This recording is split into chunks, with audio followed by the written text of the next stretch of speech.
Please. Please sit down.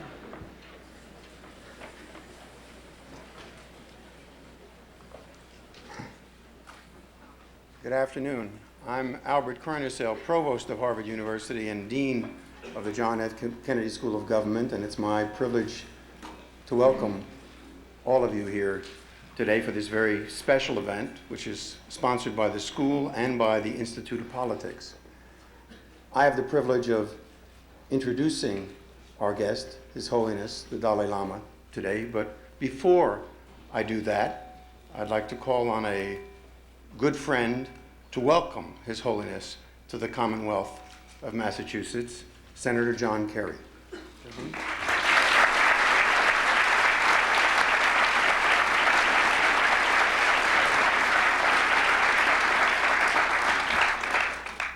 Thank you very much, Dean. Your Holiness, it's my great privilege to welcome you here. I look back with great memories on the extraordinary visits that you have several times paid us in Washington. And I see my friend Tim McNeil here, who first introduced me to you years ago. It is extraordinary to think of the tragic journey that Tibet has been forced to travel these years. 1.2 million people, 1/6 of the population taken from this planet, but more importantly, an artistic, linguistic, scientific culture annihilated by a people who seem to fear the prospect of a culture based on wisdom and compassion having an influence over other human beings. The decades that your majestic country has been torn apart and now serves as a backdrop for a sorrowful drama touch all of us. And you yourself have become such a remarkable symbol for millions of people across this planet who live in bondage and seek freedom, and the freedom of tolerance and the right to be able to pursue their identity and their cultures. You have been honored with the Nobel Prize for that and many other accolades. We here in Massachusetts take particular pride in your presence here today. And may I say on behalf of all of our citizens that we are especially honored to have in our midst someone who stands as such a remarkable symbol for all the people of the world and who has such an extraordinary message. Of all the people in the world, conceivably, given what has happened to your people, who might not preach a message of breaking the cycle of violence and counter-violence, it might be understandable for many why you wouldn't preach what you preach. It is all the more remarkable that you do. And so I'm very happy to welcome you here, and I would just like to share with all of you, a few years ago, we tried very hard to get a joint session of Congress for His Holiness to be able to address us. For fairly obvious political reasons, that was difficult, but nevertheless, the exercise was worth the effort. And His Holiness spoke to an assemblage of senators and congressmen in the rotunda. And I'd just like to share with you very quickly in welcoming here what he said. He said, "Our generation has arrived at a new era in human history, the birth of a global community. Modern communications, trade, and international relations, as well as the security and environmental dilemmas we all face, make us increasingly interdependent. No one can live in isolation. Thus, whether we like it or not, our vast and diverse human family must finally learn to live together. Individually and collectively, we must assume a greater sense of universal responsibility. Your Holiness, it's your reverence for the family of man and your lifelong desire for peace and the fulfillment of the human spirit that makes you an inspiration to generations of countrymen, of yours and of mine, and we are delighted to welcome you to Boston for your message today. Thank you.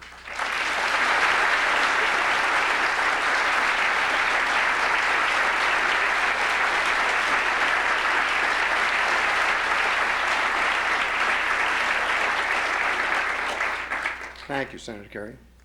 Well, it's my honor now to introduce our speaker, one of the most revered and respected cultural and spiritual leaders of this century. His Holiness was born in eastern Tibet to a peasant family. At the age of 2, he was located and recognized as the incarnation of the 14th Dalai Lama. At the age of 4, he began his education, which would take him through Tibet's leading monastic universities, from which he graduated with high honors. In 1940, he assumed his temporal powers as leader of Tibet and began his lifelong work preserving Tibet against the Chinese Communist government. In 1959, he and 80,000 Tibetans had to leave Tibet following the Lhasa uprising. Since that time, the Dalai Lama has conducted government in exile in northern India, working to resettle what has now become more than 100,000 Tibetan refugees and to preserve the Tibetan religion and culture. In 1989, he was awarded a Nobel Prize for his efforts on behalf of Tibet and on behalf of world peace. He's an author as well. His books include Opening the Eye of New Awareness and Kindness, Clarity, and Insight, and his autobiography, My Land and My People.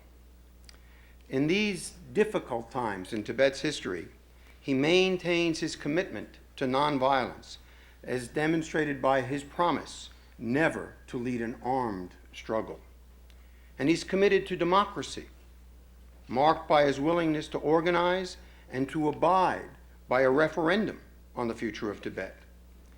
As he said in accepting the Nobel Prize, and I quote, "The eventual success of all people seeking a more tolerant atmosphere must derive from a commitment to counter hatred and violence with patience. We must seek change through dialogue and trust." Close quote. Ladies and gentlemen, please join me in welcoming His Holiness, the Dalai Lama.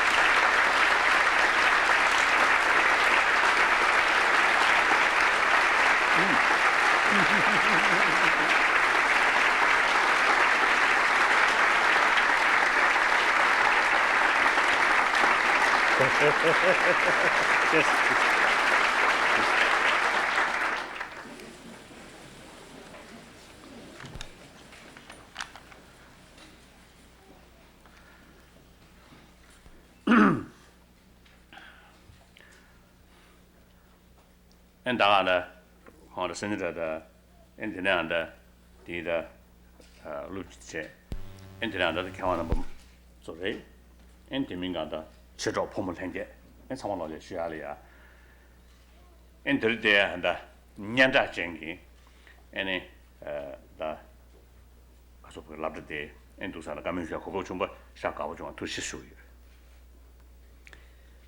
Senator Kerry, Mr. Carnesale, distinguished guests, brothers and sisters, I'm extremely honored to have this opportunity to address this very renowned institution, the Kennedy School of Government at Harvard University. En de dus ga men xia ko go chung ba xia wa na chung. And I'm also very honored to have this opportunity.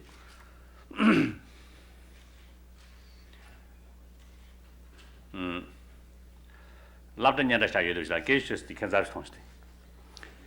While it's a very well-known and famous school, the auditorium here seems a little strange to me.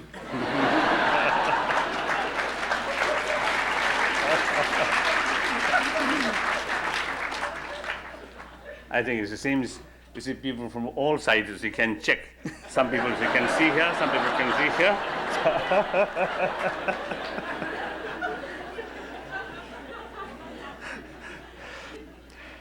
I wish I have one eye here that I can look at you.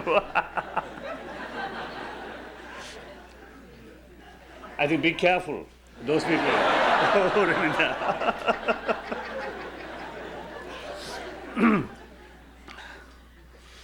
So I try to speak my own broken English in order to save time and also in order to communicate directly. But see, one thing you should know is my the English very poor, so sometimes I think I may use wrong word. So sometimes I give some kind of warning to my audience. When you listen, when you listen to Dalai Lama's English talk, and be very careful. There is danger to get wrong understanding. So, but in any case, I will try my best to communicate with you.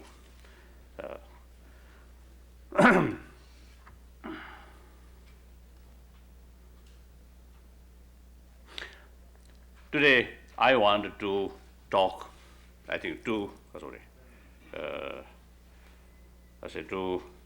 things. One about the academic thing, and second about problems and how to solve the problem. So the first,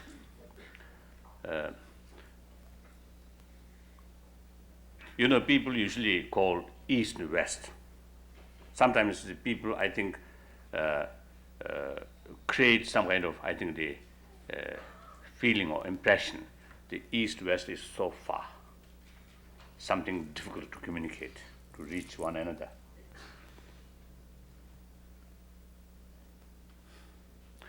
Then sometimes I feel, of course, basically, Easterners also have, they like look, in many thousand years ago, the Chinese Chinese civilization is some even missiles. These also invented. Rockets. But eventually the East, mainly involved in the philosophy or science of mind, some people call inner science.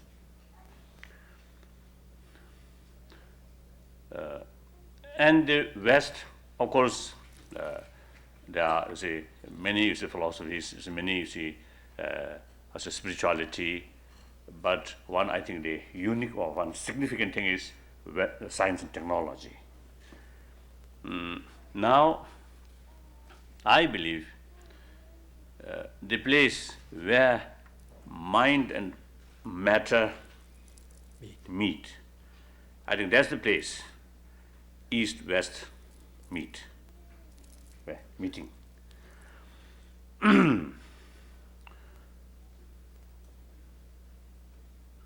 Now, with this background, last few years, I participated some conference with scientists who come from different field.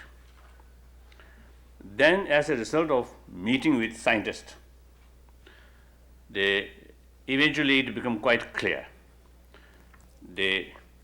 At least 4 fields. One, cosmology, and then second, neurobiology. Then physics, the subatomic, very subtle, matters. Physics was concerned with very subtle matter. That one, and then of course psychology. And these 4 fields, they are sort of, interesting exchange. Buddhist perspective in these concerned field and scientific findings. So to us, as a Buddhist, the finding According to science. According to science, is very, very useful. And to the scientist in this field, is a Buddhist way of looking. That give them some kind of, new new way to look, to carry further, say, research in this field. I'm very glad to see my one old friend, Dr. Benson. He also carried some the research work about the relation physical and mind, or what kind of change take place during deep meditation. So in future, I feel the more research work in this field, with sort of joint research in this field, I feel is worthwhile to carry, and we get deeper understanding. And when the matter or subject about mind is concerned, then the Western Western understanding about mind very limited. I think Western psychology compare ancient Buddhist psychology or Indian psychology, right? India's traditional psychology, seems to say Western psychology is very, very young, very, I think baby level, right?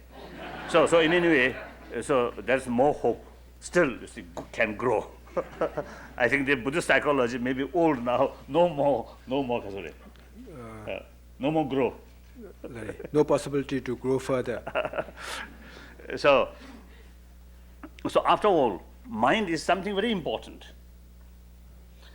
So and also now today's, today,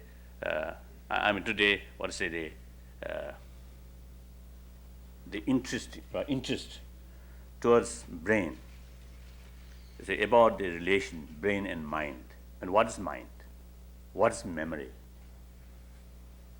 These are something now. Subject to carry more investigation. So from Tibetan tradition, there are certain techniques to investigate about nature of mind, and to make new shape of mind. Transformation, change. So that I feel is something interesting, to carry more further dialogue in this field.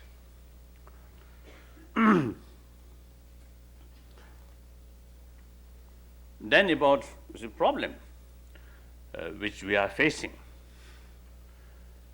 Now, firstly, there's something which is very striking to my mind is this gap. Rich, the northern world, industrialized nation, rich, the countries, and southern poor nations.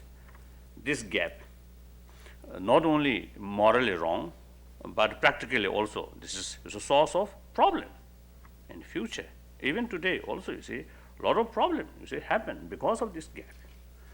I noticed very clearly in Europe, many job seekers from either North Africa or eastern part of Europe, or former Eastern Europe. That creates a lot of tensions with the native people, sort of thing. So in the United States also, the border with Mexico is this area, and it's a job seeker from other part. Also, causing a problem. So, and then within a country, again, this gap, rich and poor. Because of that, the social problems or some crimes, these happen. One of the causes is because of that. The economically desperate situation. So that's, I feel, is one serious problem. We have to think very seriously. For that, you see, sometimes I do have more appreciation about socialist economic theory than capitalist theory. There's one simple reason. You see, capitalist mainly, you see, concern how to make profit. The socialist, especially, you see, the Marxist economic theory, their main concern is how to distribute more equally. So in any way, you see, this gap we have to, you see, address properly. Then with this, now another serious, you see, it's a problem which is related with this. That's the population. Now, according expert or specialist, under today's the world population, if or when you see, the Southerners' living standard raise up to the living standard which Northerners enjoying, then they already, you see, questionable whether natural resources can sustain or not. So the other day, when I was in Atlanta, I just inquired to someone. In fact, it was my driver. I asked him, "What is the population?" And he says, 2.6 millions. Then I asked, "How many cars?" Equal number. The 2.6 millions of cars. Then I felt, oh, then you see the 5.7 billions of human beings means, you see, 5.7 billion cars. So that's impossible. So you see, now you see these are, so therefore, you see, we have to tackle about this population. This is present, you see, rate. I think those developed country, okay, but you see, those developing and other developed nations, you see, the population, you see, increasing very rapidly. So with this as a background, the Chinese, you see, are the rigid sort of control about you see, population. I do understand the reason. Of course, I think best way is through persuasion, not just imposing. Too much, you see, the rigid imposing. That's inhuman way, but it is worthwhile, you see, to pursue, or worthwhile to check the population. That's, I think, very, very serious. So here, from the Buddhist viewpoint, often you see people ask me about this birth control or family plan. Some people, you see, prefer use the word family plan. Family planning. But same meaning, I think. Birth control or family plan, same meaning. So in any way, you see, you know, the Buddhist stand on this. Buddhists believe every human life is very precious. So from that viewpoint, it is not good, right? It is not good to control, you see, the precious life. However, now in reality, the very precious life now overcrowded, too much. So as a result, it's not question of one or two, you see, precious life, but the question of entire, you see, the precious life now facing problem due to the overcrowded. So logically, in order to save the benefit of entire humanity, you see, we have to carry some form of, you see, birth control, but provided should be non-violent nature.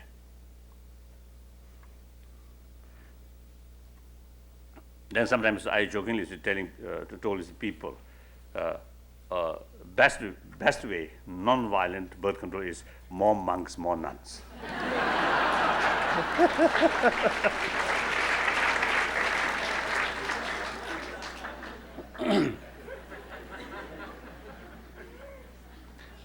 Then another is a serious problem, the ecology problem.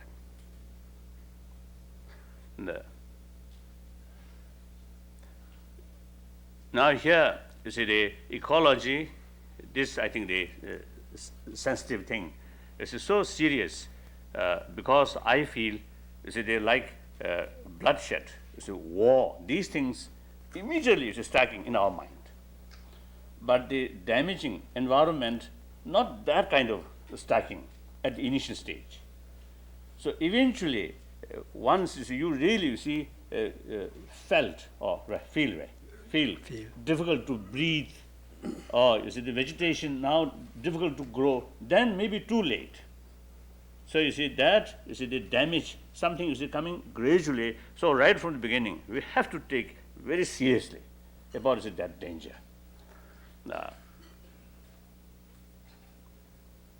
And of course, you see, taking care about the environment is nothing is holy or sacred, but this is simply, you see, taking care of one's own home. This blue, how to say, small, beautiful, how to say, the planet is our only home. All those great scientists, astronauts, they are, you see, thinking, you see, the long-term plan, you see, some kind of new colony on Mars or moons or things like that. But I think that is too far. And also, even we established some kind of colony there, I think too risky. The entire humanity cannot cannot go there. This is our original home. Therefore, you see, we have to take care every way about our own home. This is, I think, one problem. And then another thing is the conflict, war, the question of peace. And that's, of course, now, I think, as a result of the experience which we learned, which we gained within this century. In fact, this century is the century of, I think, the Mimangsu session.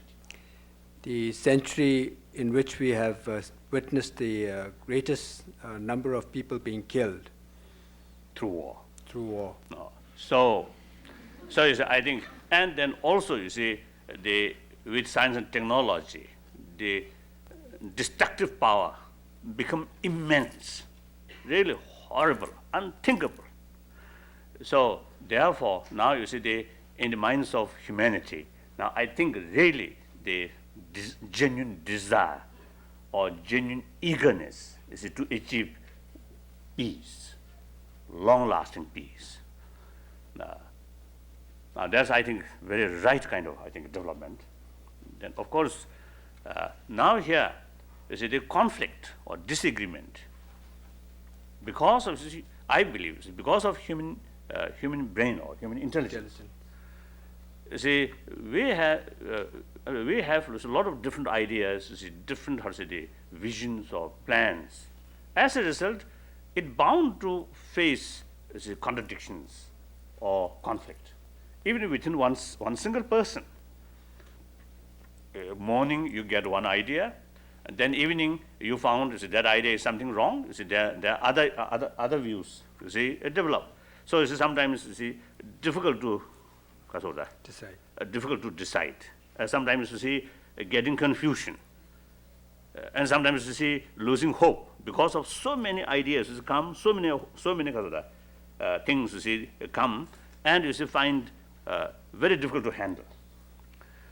So you see, the disagreement or contradiction always happen, but itself, I feel, you see, it's reality, and also I think, you see, it is something can be very positive. So through contradiction, if you find the ways, means to overcome, then you see contradiction can be very positive energy or positive sort of force. So now here, you see, in order to achieve a genuine, lasting world peace, first we have to think seriously about, you see, these awful weapons. No doubt, nuclear weapon. There is some theory. Nuclear weapon is good in order to sustain peace. For example, last, you see, more than 40 years in European continent, you see, peace achieved not because of love, but because of a weapon, the nuclear weapon, acted as a what called deterrent. Deterrent. But that view, of course, you see, for the temporary, you see, that kind of, you see, the method, no other choice except, you see, follow that kind of, you see, I say the method. But long run, that's not at all, you see, something good, something reliable. Say, if you see they keep nuclear weapon, even limited, then some small scale conflict, you see, happen, then that eventually lead bigger conflict. So one, you see, more serious, you see, conflict develop, and especially the other side, other party about to lose. Then at such time, you see, the human wisdom, I think human normals, I say the common sense, may not function properly when the emotion become out of control. Anything can be possible. Anything can possible. So the other side, if you have nuclear weapon, then at the beginning may restrain, acted like a sort of deterrent, you see, method. But when you see things become much sort of imbalance or something, then the other side, if they have, you see, also the emotion become out of control, then no hesitation to use, you see, these weapons. So this always is because of dangerous. So therefore, I think they already the effort, you see, to reduce nuclear weapon is, I think, a good start. Now I hope, you see, eventually complete elimination about the nuclear weapon. That I think one of our task, our responsibility. Then eventually my, you see, hope, or my, you see, sort of is a favorite dream is the demilitarization on global level. That, from my part, now one of my proposal is regarding Tibetan issue. One of the point I made, that Tibet eventually should be zone of peace, demilitarized one. I very much encouraged after my visit Costa Rica, the small country, small nation, since 1948, no military forces. So it already, you see, happened on this planet. So therefore, eventually, I think, you see, one of our dream or our goal should be eventually the demilitarization on the global level. Then now I think, you see, today the other hand, you see, more and more, I think the non-violent method for the solution of political differences or is a conflict. Now look, South Africa, and also in some extent, you see, the Israel and Jewish Palestine or Israel, yes, Palestine and Israel. You see, these, I think, is a very, very encouraging sign. You see, the two parties, you see, a lot of, you see, conflict there, but you see, both sides, you see, really showing keen interest solution through non-violence. I think these are, I think, really, you see, I think good example of how to say, good beginning.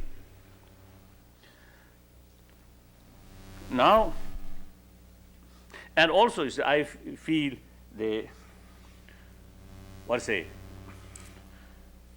when you see at the spirit of democracy, that, you see, within one's own country, you see, people very much cherishing way. Right?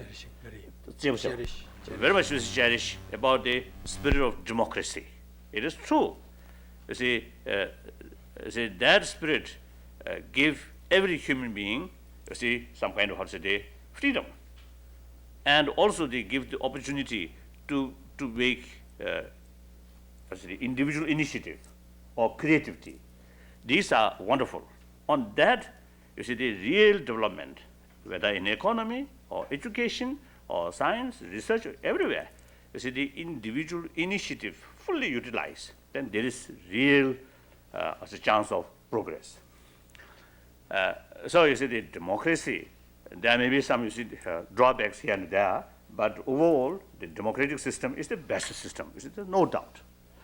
But you see, when, you see, in the term of foreign relations or international relations, there's still, you see, old concept is still very much, you see, there. I think, you see, that, I hope, you see, eventually, not only in domestic, policy, but also the foreign policy or international relations field, more democratic approach. You see, on equal basis, whether it's a big country or a small country, you see, they according justice, according truth, and democratic principle. So that is, I think, I usually used to call human wave approach. Not using force, not threat, but using reasons with respect, and also keep one's own mind the other's interest. So you see, that's the human wave approach. The best way to solve conflict within humanity, best way is the human wave approach. No side effect. You may not achieve 100% what you want, but it's that achievement I consider true achievement. Using violence, you may achieve something, but side effect is there. In the long run, some negative consequences may rise. So they propagate about the, I think, the spirit of nonviolence. That now, you see, now today already, now this is happening. I think this is a very hopeful sign, or very, I think, very positive. Now it is important to know what is the meaning of nonviolence. Nonviolence, or ahimsa, the Sanskrit word ahimsa, nonviolence, is not just a mere absence of violence. You cannot say, you see, those neutral thing as a nonviolence. Nonviolence is, you see, there is opportunity to harm, but restrain from harming. That is nonviolence. So therefore, you see, nonviolence I consider is the reflection or manifestation of human love and human compassion. Respect others, you see, right, and respect others' view, and in spite you have the ability to harm, but you see, restrain. That's nonviolence. So therefore, when we talk about nonviolence, it cannot go, you see, separate. Right? It cannot go. It is inseparable from like kindness and compassion. Then another, I think, is a new development. Through scientific, research, some, you see, what call now, genetic science, genetic. To me, you see, these, finding itself are nothing wrong, but large as it depend on motivation. Like, you see, nuclear physics. I think the physicists like Bohr, and also the Heisenberg. You see, these is a great physicist. You see, they invented or found the theory of the atomic fusion. Yes.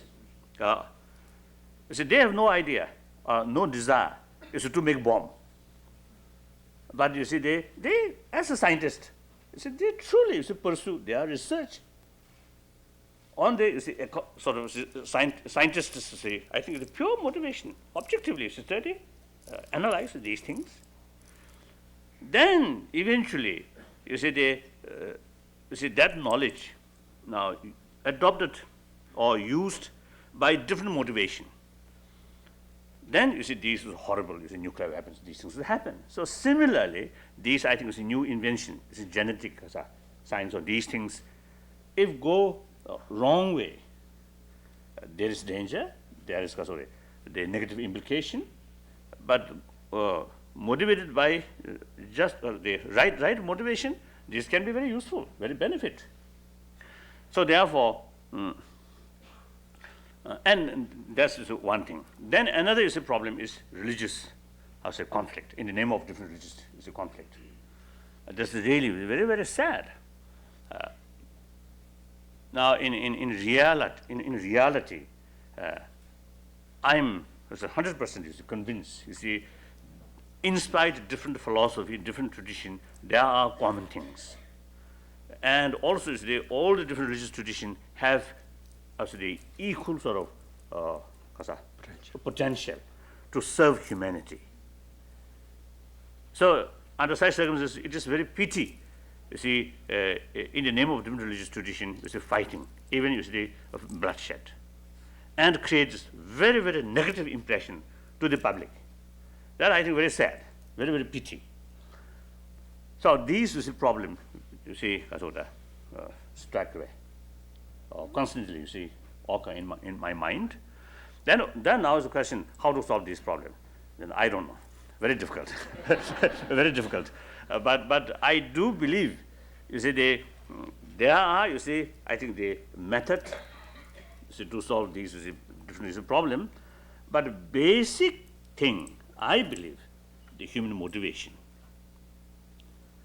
compassionate motivation.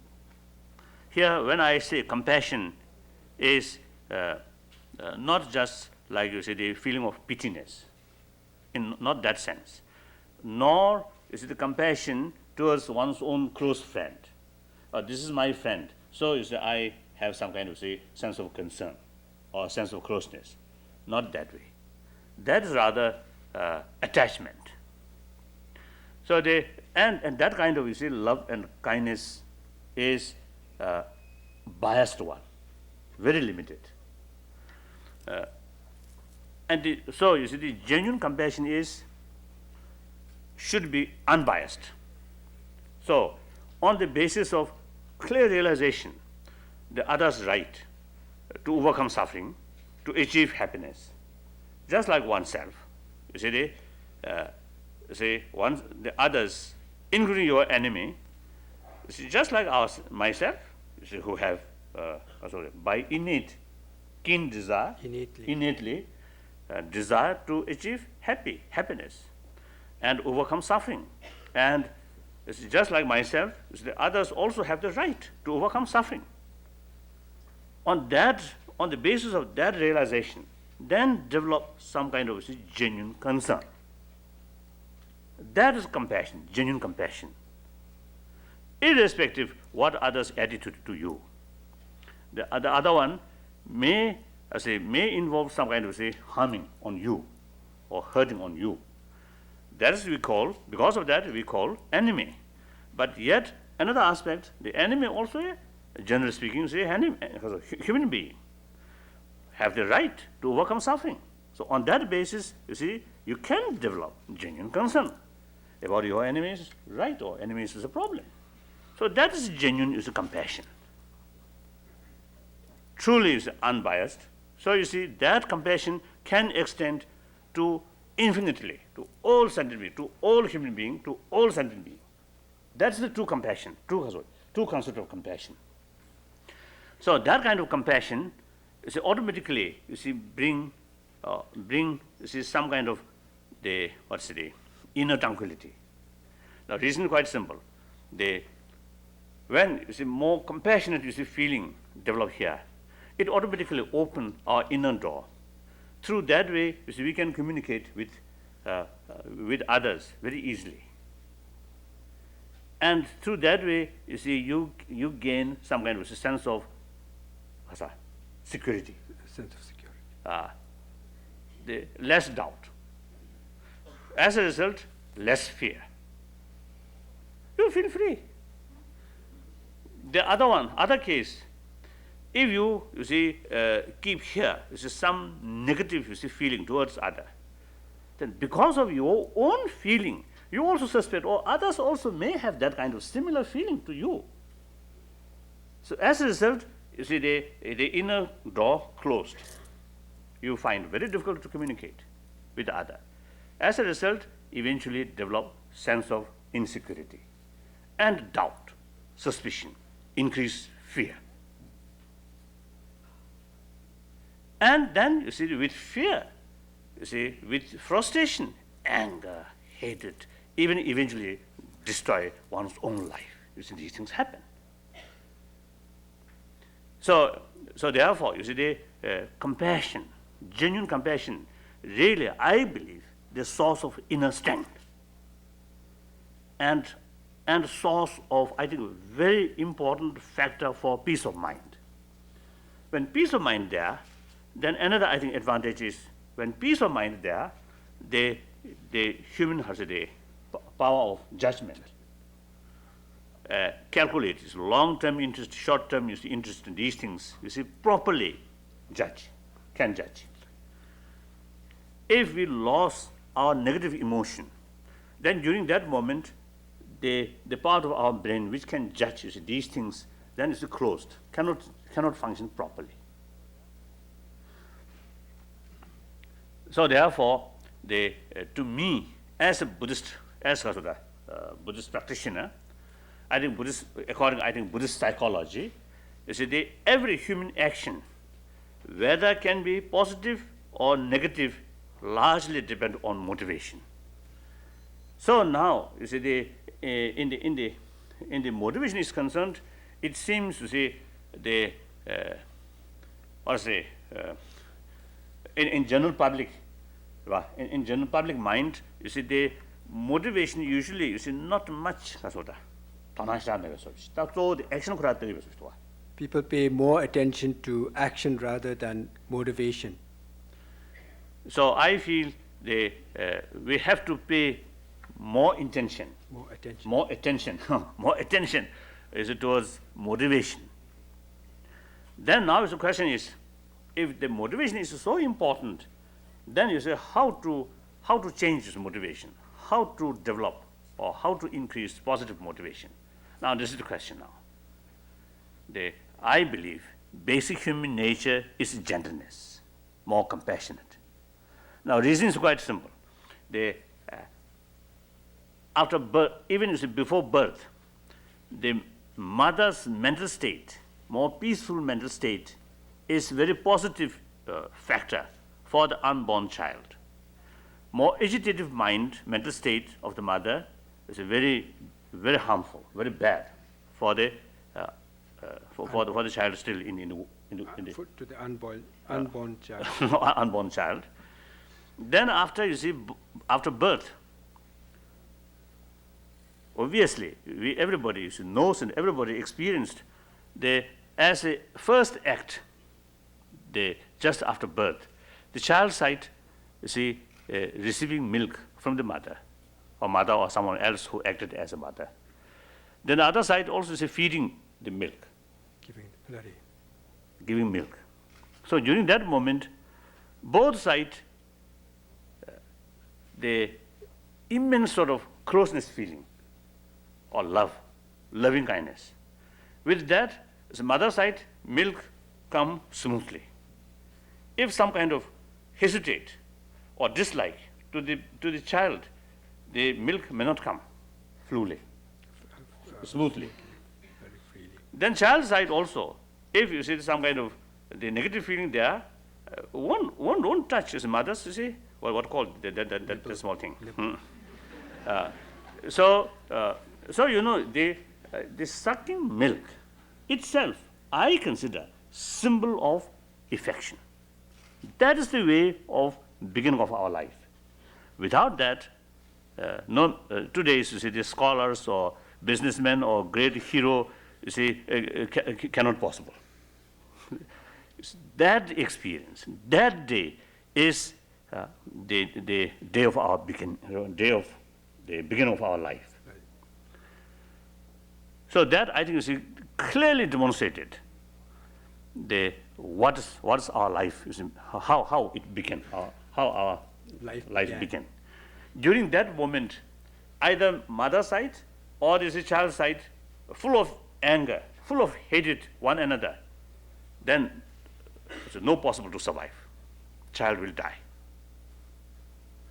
That's the beginning. So then look, say some of our, the physicians or medical doctors. Now you see, begin to feel, begin to feel or recognize the mental element, peaceful mental element, is something very important factor for good health. Agitated mind, eventually very harmful. Now, according to my own little experience, actually, I think that everyone have the same experience. When we got up in morning, due to previous day's experience or it's including nightmares, Bad dreams. bad dreams. You see, when your mood not very positive, then your breakfast also may not have your coffee, morning coffee, may not have so tasty. Still, you feel something. Although you see the dream already gone, or the yesterday's event already gone, but still, you see, you feel something not so comfortable. And during that moment, even something good news come, you may, no, go away. That kind of situation may happen. On the other hand, if your mood is pleasant, peace, even something, usually you consider something as a troublemaker, you not so fond. Even such person come, you may feel, okay, let him come, let her come. That kind of feeling. So the external, attitude towards external object much depend on our internal attitude. Now here, you see the peace, inner peace, that mental state is very positive impact on daily life. The negative mental state, very bad for daily life. Now, constantly, you see, anger, jealousy, these, develop. Then eventually, you lose your sleep. You have to heavily depend on sleeping pill, or tranquilizer, or drug, or alcohol, right? Alcohol, or big cigar. So eventually, your teeth spoiled, or your, I think the appetite spoil, and eventually your sleep also spoil. So that's the, I think, structure of this body. So the peace of mind goes very well with this body. Agitated mind goes very difficult, right? It's not. Not fit with this body. So therefore, I concluded basic human nature is gentleness. Again, we look, you see, I think now, okay.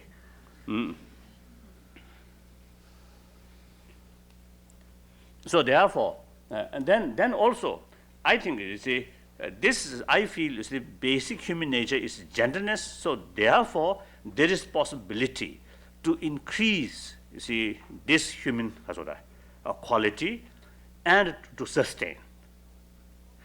Once, I think by nature, once is a positive emotion gain strength, then negative emotion automatically reduce. The question of elimination, that is something religious concept. That's not involved here. But you see, as a human being, as a normal human being, certainly, you see, we can change our emotional level through this right kind of concept, right kind of method. You can increase positive human emotions such as love, genuine compassion, and you see, spirit of forgiveness and sense of harmony. You see, these things and tolerance, these things can develop, can strengthen. Then automatically the other, you see, negative emotion will reduce. Now here, when I use the word positive, negative, nothing to do with religious tradition or something so holy or something sacred thing. I simply, you see, use the word negative and positive in the terms of those action and motivation which ultimately bring suffering or pain or unhappy mental state that I call negative, because we do not want suffering, we do not want pain. So those things which causing pains on our mind or on our physical, that I call negative. Then those action and mind which ultimately bring tranquility, peace of mind, and good health, and good family, it's a happy life, that I call positive. So that's the demarcation of positive, negative, nothing else. So very purpose of our life, our existence, I believe happiness. Happiness, of course, is physical comfort and mental comfort. Mental comfort is much superior than physical comfort. So therefore, you see, we have to take care about, you see, these positive mental emotion. And it is possible to increase, to sustain. Now, what I think, what is wrong in the society or in the general, the public, Amongst general people? amongst the general people, my impression is that traditionally, in many centuries ago, about taking care, the motivation, positive motivation side, that is cared by church or religious institution. Then brain, education, knowledge, they eventually, you see, Schools and universities. schools or university, these educational institutions, they take responsibility. Now time goes, in the public, the religious interest decrease, then you see influence of the church or these things also, you see, not much there. Then eventually, nobody take care about, the moral side or the Deeper human values. deeper human values. So that I see, you see, the ultimate source of, you see, the moral crisis, which here, including the United States, you see, they're facing. A few months ago, I met one American youth who come from, I had a meeting. He described the American He described to His Holiness that the mental state of the young people in the United States were as if they were in war or in battle. So you see, always you see, keep guns, and you see that kind of course, that I think one small example. Not necessarily entire American, you see, in that kind of a state, of course. But I think that is, I think, one example. Indication. You see, there are a lot of, you see, they killing, even you see, among teenage, and also the parents have they abuse, sexual abuse on their own children. These things really, you see, I think, you see, shocking experiences. But something definitely, of course, you see, education or knowledge, and generally speaking, wealth. These, generally speaking, okay. But somehow, you see, definitely, it's something wrong, something lacking. As a result, the reflection of that kind of lacking, now, you see, comes on the surface of the society. So, you see, we have to tackle this kind of a problem. You see, cannot solve by increase more prisons, more policemen, no. Unless self-discipline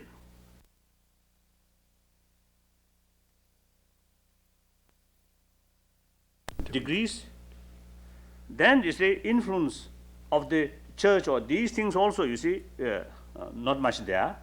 Then eventually, nobody take care about, the moral side or the Deeper human values. deeper human values. So that I see, you see, the ultimate source of, you see, the moral crisis, which here, including the United States, you see, they're facing.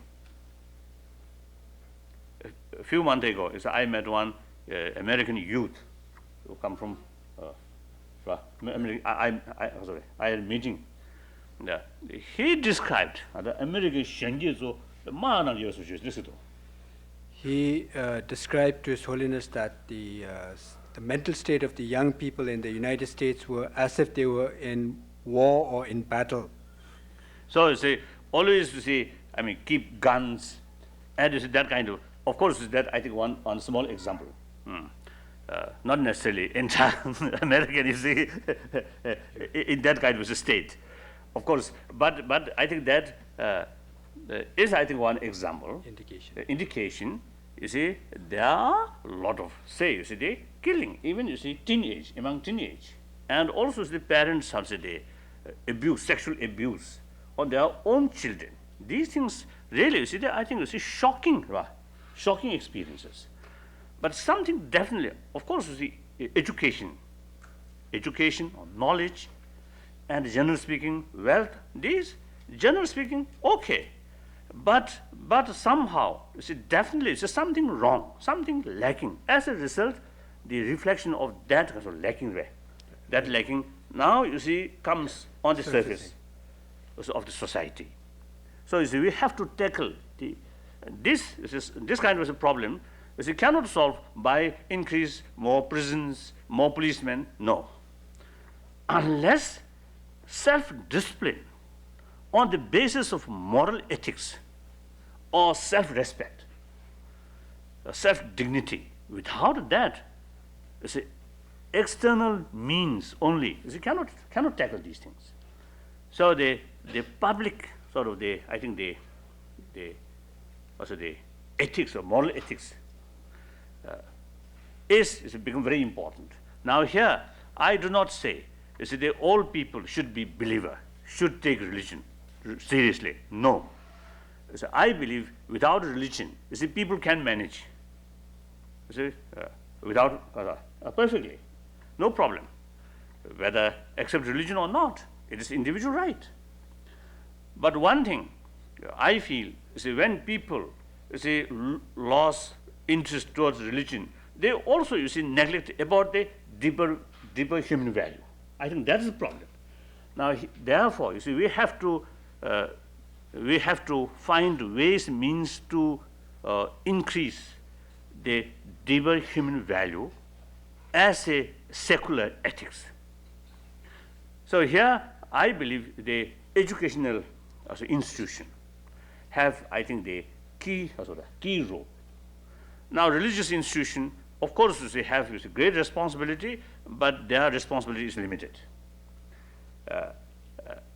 But the institution, educational institution, everywhere, now become Become the basis, yes, it's a kawaii form or become the basis for an important development of important people. institution in everywhere. So you see, that institution, my hope is, you see, they pay or take care more, right? Take more care about the basic sustain or improve basic human good quality. Now here I feel, you see, two ways. One, in the education institution, pay more attention about, you see, these basic good human qualities, such as compassion, spirit of forgiveness, you see, these things, and then family life through proper marriage. And then, you see, they should create a compassionate atmosphere in each family, so that, you see, children in their family, in their home, you see, they get every day, you see, they feed, right, by human affection. In the classroom, also, you see, from teachers, from, you see, various sources, they also again now is feed, right, receive, you see, the human compassion. You see, so that they are, you see, they through experience or through practice, they really get the experience of deeper value of human compassion. As a result, they also can show other people about this compassionate attitude. If you see children in the school, nobody take care except, you see, teaching lesson. In the home, Again, it's a lack of human affection. Then these children, when they grown up, they're difficult to show other people human affection because they themselves lacked when they are growing. So that's, I think, you see, our long-term future. I think that is the fundamental thing, I feel. So therefore, you see, they sort of is a combination, the material development and you see, mental development. These two things should combine. Then you say about Tibet, I think some people here among the audience may have some interest about the Tibetan issue. Now, Tibetan issue, for me, you see, within this context, I look at the Tibetan issue. Tibetan issue very much involved, peace. Now, two ways. One, geographically, Tibet is situated between India and China. And once Tibet become a zone of peace, as I mentioned before, then you see it can make great contribution regarding peace on that part of the world. Since it is China and India, most populated two nations, so the genuine friendship, genuine peace between these two nations are extremely important, and I think a major factor for world peace. So you see, irrespective of what is the political status, you see, one of my main aim is Tibet should be demilitarized, should be zone of peace. And then other thing, then also you see the creation of zone of peace also is related with ecology. The major river which is cover that big area, India, Pakistan, Bangladesh, and Indochina, former Indochina, and China. Major rivers, the original source come from Tibet. So if you see the pollution or you see serious ecology imbalance happen in Tibet, its effect reach millions of people, billions of people on that continent. So you see the demilitarized zone of peace, and you see some minings or some factories. These you see the right from the beginning. Properly planned. Properly planned. That's one thing. Then second is the Tibetan culture. Usually I describe as a Buddhist culture. It is, you see, useful to make a distinction, Buddhism and Buddhist culture. Buddhist culture can be adopted by non-believer or non-Buddhist. I noticed that some Tibetan Muslim, you see, their way of life, way of thinking, very much in the Buddhist culture. So you see, that culture, basically, you see, I think the peaceful nature. The Buddhist culture provide us, I think, the right kind of attitude, so that you see the peace with fellow human being, peace with animal, peace with environment. That kind of, you see, culture, I do feel it's a great potential, not only benefit for 6 million Tibetan, but also the larger community on that part of the world. So therefore, you see, now today's situation is whether intentionally, unintentionally, some kind of cultural genocide is taking place. Tibetan become minority in their own land. Already, you see, bigger town like Lhasa and you see, Shigatse in Chamdo, in these you see, bigger area, a bigger town, already, most cases, 2/3 of the population are Chinese. 1/3, only 1/3 is left, you see, Tibetan. So Tibetan already become minority, insignificant. As a result, you see, their way of life, way of thinking, including their language, now, you see, changing. So therefore, you see, the present situation is very, very, you see, serious. So therefore, sometimes I feel time is running out. If this present situation remain more years, then a Tibetan nation with its cultural heritage will diminish or will disappear. So therefore, you see, I make every effort you see, to save, you see, Tibet. Then you see, historically, you see, Tibet separate nation. So they, according expert, you see, they consider, you see, Tibet as a independent nation, still independent nation, occupied by force. So that is the historical basis. But you see, so you see, the separate nation historically. But then you see, for future, my main concern is maximum benefit for the concerned people. And theoretically speaking, 6 million Tibetan can get greater benefit if we join with another more than 1,000 millions of human community. So on this basis, you see, I try to find mutually agreeable solution through negotiation. So last, you see, more than 16 years, you see, I made every effort, try to find a solution, mutually agreeable solution. Usually I describe as a middle way approach. I did not bring question of independence in our agenda, in our proposal. But then, so I made maximum concession, but in spite of that, so far no concrete response come from Chinese government. So, you see, I'm appealing to the international community. Now today here also I wanted to appeal to you. You see, through whatever way, please help us to bring the Chinese government into the negotiation table. The proposal, which is a well-known middle way approach. So I think in few words, although in my proposal I use the term of in association with PRC, in reality, some kind of, how to say, genuine self-rule within People's Republic of China. That's my proposal. So still, I fully committed with that proposal. I'm ready to negotiate with Chinese government anytime, anywhere, as soon as some positive indication come from them. Thank you very much.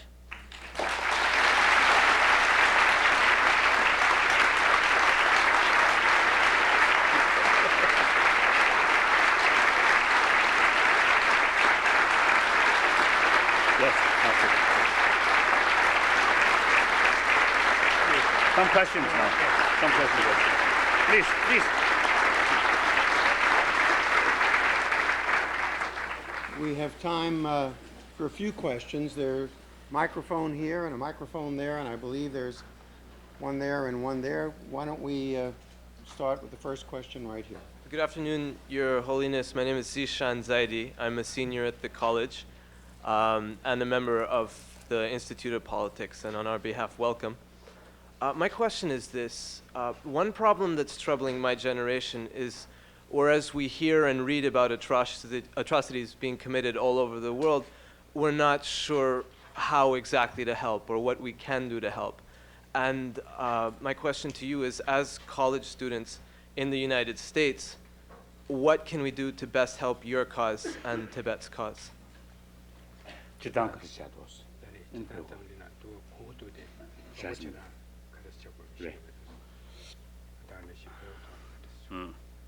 I think basically, as I mentioned before, I think two ways I feel. Long-term, proper solution for long-term, as I mentioned earlier, you see the promotion, the value of compassion. So that initiative, first oneself try to implement or try to increase compassion within ourselves.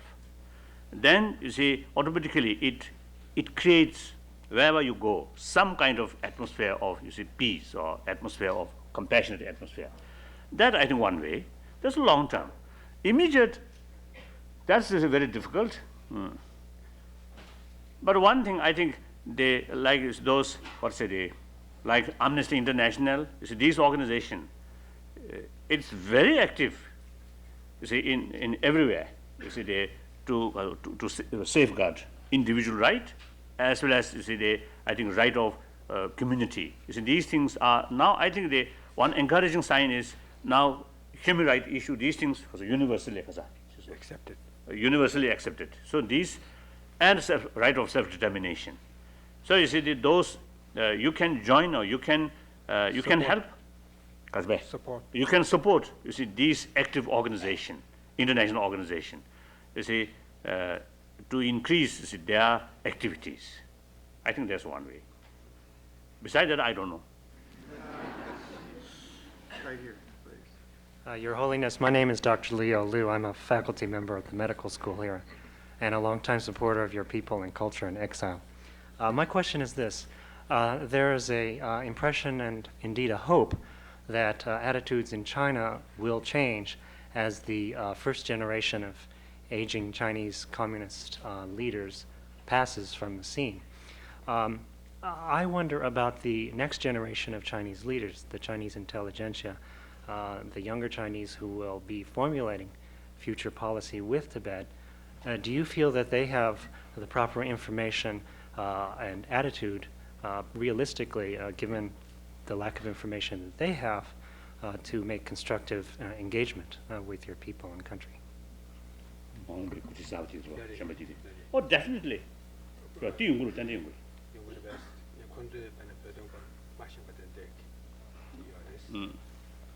Now, so my main, even though you see the present is with present leadership, you see now seems very difficult, very little hope, but still, I am not going to rule out today.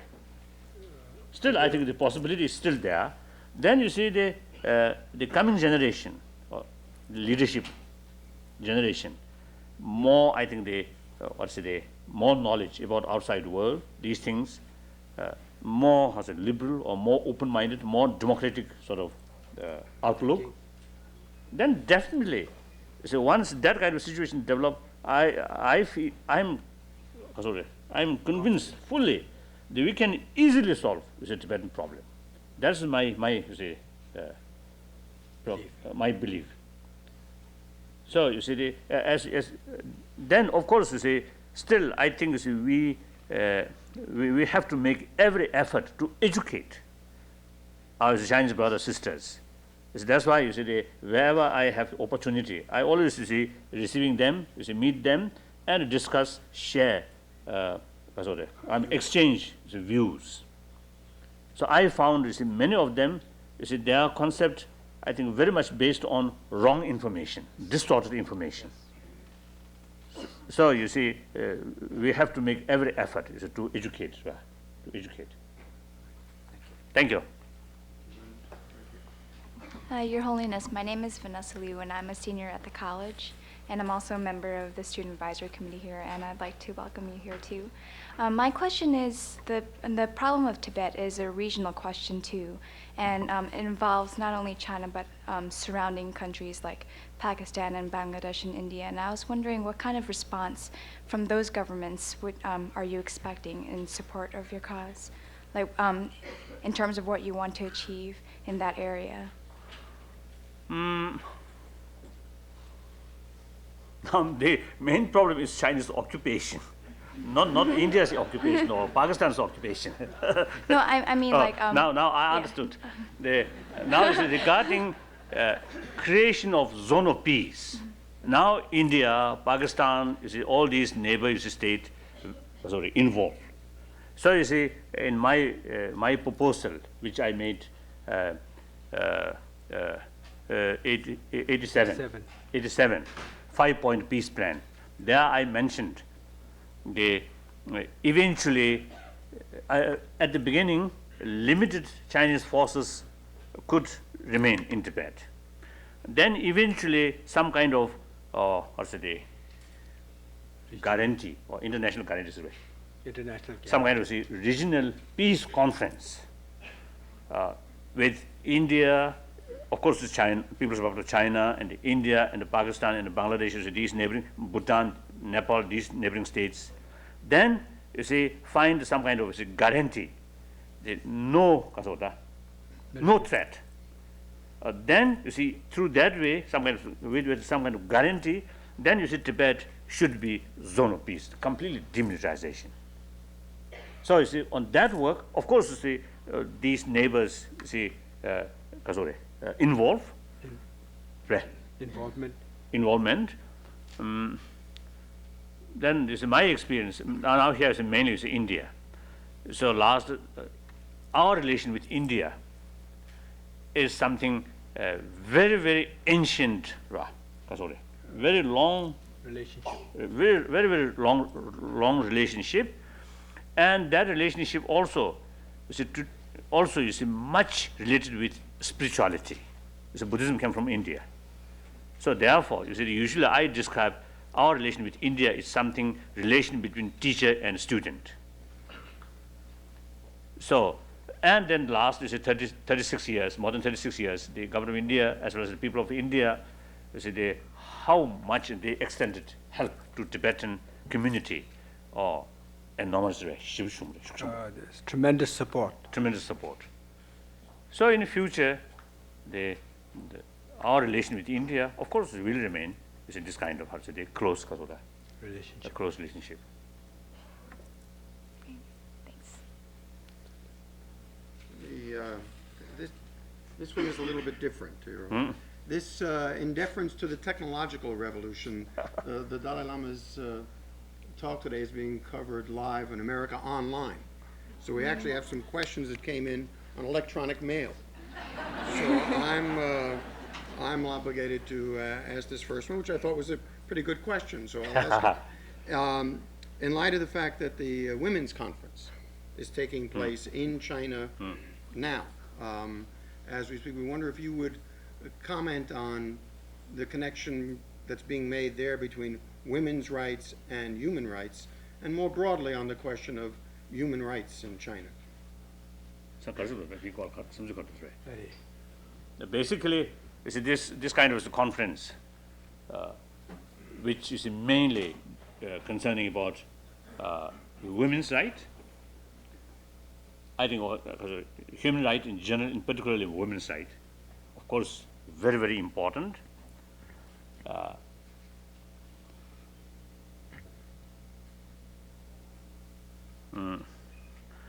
Here sometimes I feel, in humanity, they still, in certain fields, we still have the traces of the old uncivilized thinking or behavior. No, I mean, in animal world, the superior much is based on physical strength. So in the past, the kings or leaders usually they like those warrior or something, very strong body. These become hero and leader of the community.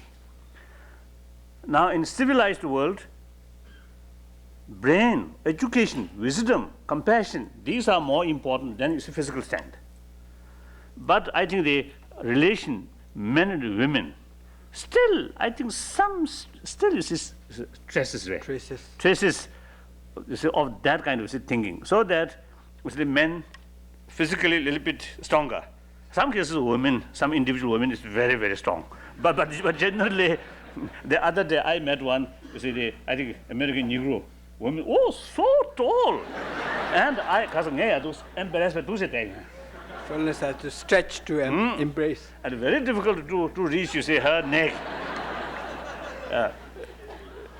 So I wish the copy of the photo. I really felt at that moment, she is my mother. That kind of a feeling. Although maybe her age may be same or maybe even younger, but at that moment I felt like mother. So I just used to go like that. So in any way, so generally, women's physical little bit weaker, a little bit soft. I think that kind of concept seems to sit there. I think so. That of course is uncivilized thinking. So therefore, the movement from the women's side, become equal. That's of course very right and very important. Then here my little critical criticism to some feminists. So they sometimes too much making too much noise here is the important thing is the women's side must take every advantage or every opportunity and make themselves equal in every field through education or through training or whatever way. I think that is important. First is make attempt for more initiative, bold initiative from the women's side.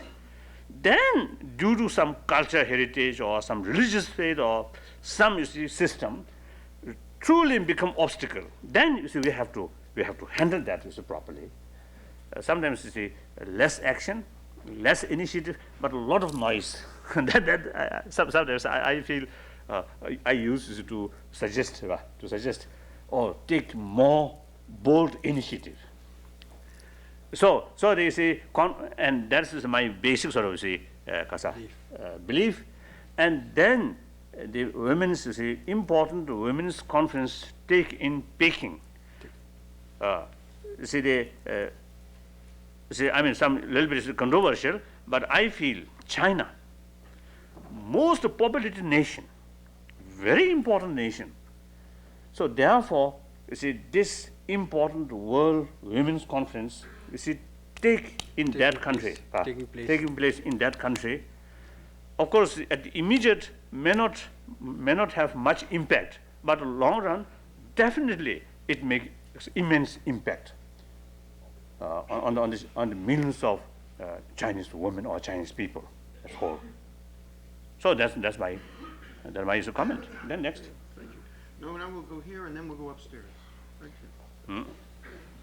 Yes, please. Your Holiness, I'm Eleanor Williams. I'm a graduate of the college, a founding member of the Committee for the Equality of Women at Harvard, and I'm teaching and studying yoga with Mr. B.K.S. Iyengar in Pune, India. My question regards your use of the word compassion and your use of the word loving kindness.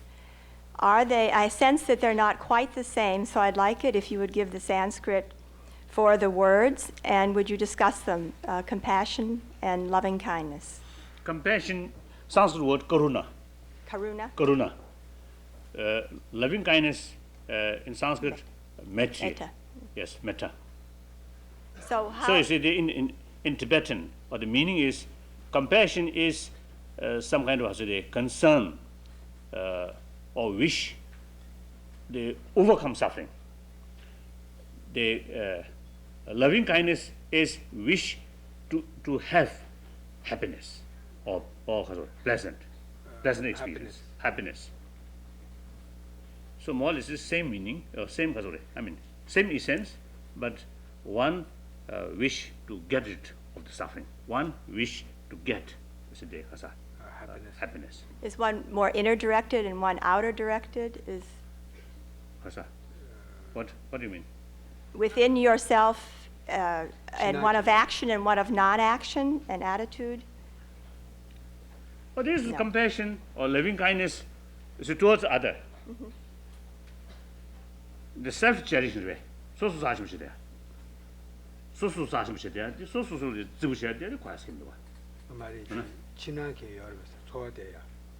What do you mean? External, internal, what do you mean? Is one a thought of action and one of no action? Or say compassion and loving kindness is motivation. That bring action. So whenever is the possibility is there, you should implement. You should take action. Compassion without action is could be hypocrisy. I think like myself. Always talk compassion, very little action. So some of these, you see, social worker. The other day in Houston, I met somebody, a social worker. They really dedicated the welfare of the unfortunate people, and especially the young children. These are really the act of compassion. So in fact, at that meeting, I told them, my compassion is just lip service. If I am If I'm in your if I'm there is a position, or I may not, I may fail after a few weeks, that kind of work. Thank you. So you see, motivation and action, the actual effect comes through action. But that right kind of action, you see, comes based on right kind of motivation. We'll go two more up here, right there. Hello, Your Holiness. Mm. My name is Julie Devereaux. I just really have a couple of simple, I just was wondering your thoughts on some things about the violence in America. In this country, a lot of children are not breastfed. A lot of young males are circumcised, and it's still legal to spank children here. Do you think that has any effect on violence? Puglia Oma Chujugana Madiata. Tatene Tandati Kajitu Baboshe Dichiata. Antene Pugnida dance that you the violence Talia. 但是我们在I think the first part, Not Give- breastfeeding. Ah. Breastfeed my that, children. Not breastfeeding. Correct. that I think after all we are part of nature. So I think according to my own experience, and especially my father, I was told my father, even you see reach age 10, 11 years, my father always run towards his mother and sucking milk. that's Although you see normal. then already after you see more than 10 years, no milk, but still you see father approached by his mother, you see sucking milk. So I think you see according to some report, you see mothers you see giving milk from their Breast. what The breast. breast or that little thing. that really I would say nature arranged that. Is it too small mouth? Is it that little thing? Very fit, yeah. I think these are, you see, nature, whether there is God or creator or not. I think the nature arrangement or nature evolution is something really amazing, Remarkable. remarkable. So that's how I think the sort of nature way. Give money, give give milk from breast. Then the kasa to be Circumcised. that I don't know. At least you see, we Tibetan Buddhist community no such practice, so no worry. Violence. Violence, I don't know. That's the piety. I don't know. I don't know. That whether it's a belong violence or not, I don't know. Then also you say, I heard, whether true or not, some other as a practice on women. I think when I heard that story, of course, you see, if that kind of a practice is truly the religious teaching, then you see there must have some kind of their own explanation. But I don't know. But looks horrible. Looks very bad, very difficult. Then you see beating the child. Violence. I don't know. I think we have to carry more research, more study, more research work. Whether it's such experience really impact in their mind or not, I don't know. Okay, I'm afraid this will have to be the last question. Sir, my name is Robert Ditzy, and I'm a senior at the college, and I've been fascinated about what you're saying, and I'm wondering, I'm sure you've addressed this before, but what do you do with the anger? Do you feel anger at the Chinese, and what do you do with that anger within yourself? Or what can other people do who do help effectively channel that anger that they might feel in various situations?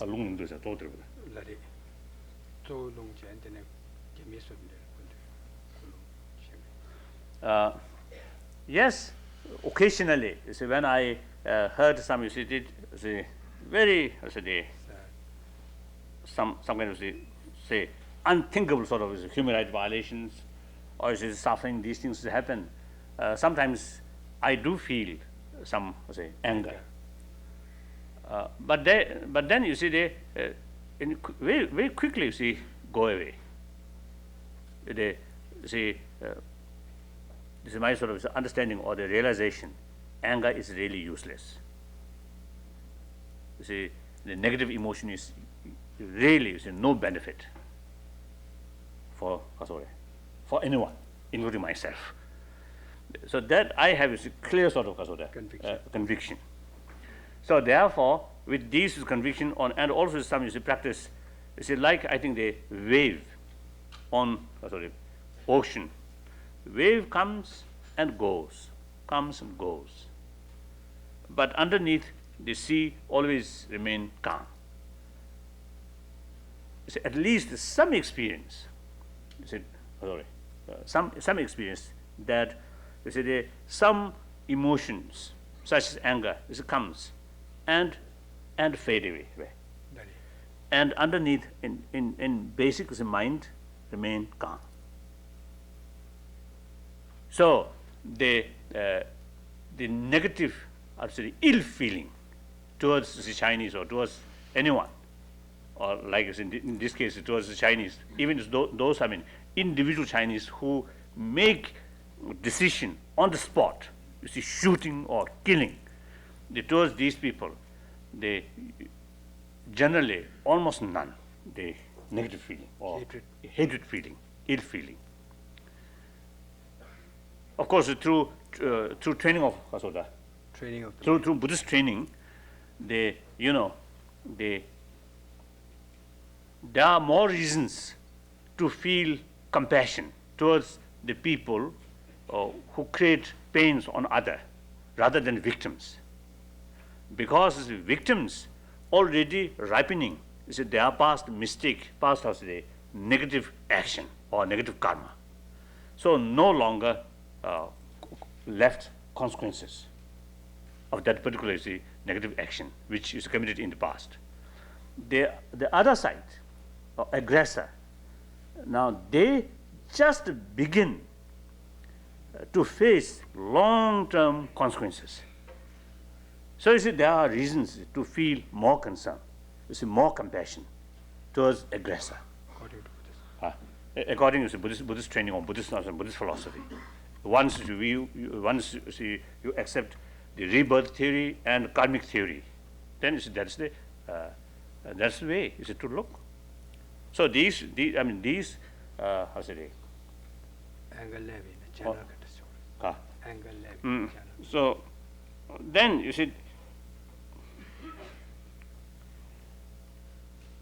then how to face anger or frustrations. Then largely depend on your basic training. That's important. Once you develop some kind of firm conviction, this negative emotion is very harmful, and positive emotion is very useful. And once you develop that kind of firm conviction, that conviction itself is make difference. Usually, I think how to happen. Then we consider angers, the negative feeling. These we consider as something very normal. Something is a part of our mind. So no take sort of appropriate precaution. So they easily anger come. And in some cases, even we feel anger bring more energy. It looks like that. When you face some problem, anger come as your protector and bring more energy. Then swift action will take place. But then if you think properly, that energy is in essentially blind energy. Whether can be really positive or constructive or destructive, not very sure. Due to anger, even suicide also take place. So therefore, they analyze the usefulness or positive about this negative emotion, and analyze this the positive or harmfulness about negative emotion, usefulness about positive emotion, and then increase that kind of awareness, and also some meditation. Then through that way, certainly even is my own little experience, I can assure you, we can change, we can reduce these negative forces of negative emotion. So otherwise, if you have no basic that kind of practice, then anger come, try to control, very difficult. And also it depends on how forceful anger. If small amount of anger, possible, at that moment, remind, oh, now anger is coming. This is enemy, this is inner enemy, this is ultimate enemy, this is true enemy. The external enemy, one time enemy, next day maybe good friend. But this inner enemy always remain as enemy. So no point to make some kind of reconciliation. So we must stand tough, firm. So you see that kind of attitude or anger, small forces of anger, can reduce. But very strong anger comes. Then one method, try to forget about the object which is causing anger. Try to just think about breathing, counting breathing. That's something like Avoiding. Deviating the main mind, not focusing on the object which causing anger. That one method. But then best thing is forget and go sleep.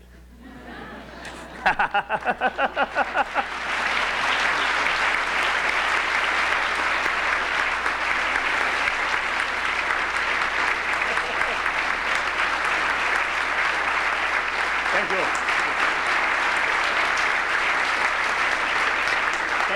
Thank you.